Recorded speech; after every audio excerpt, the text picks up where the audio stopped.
grčki čajni keksići sastojci za grčke čajne keksiće, 2 dl ulja, 200 g šećera, sok iz strugana kora pomoranđe, 0,5 dl konjaka, kašičica i po sode bikarbone, 3 kašičice cimeta u prahu, pola kašičice karanfilića u prahu, kašičica anisa u prahu, 200 g mlevenih oraha, 500 g brašna.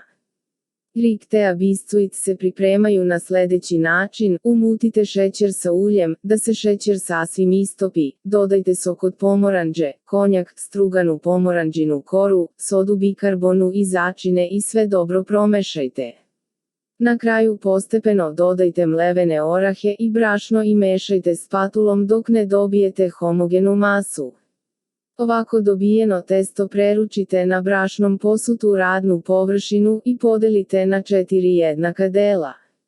Od svakog komada testa napravite rolat i ređajte u podmazani brašnom posut pleh, ostavljajući malo prostora između njih.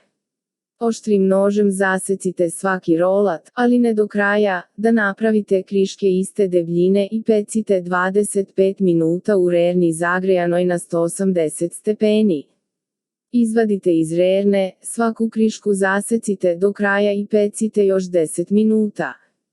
Za najnovije recepte kliknite subscribe, like i zvons, svaki dan najnoviji recepti, zato nas zapratite.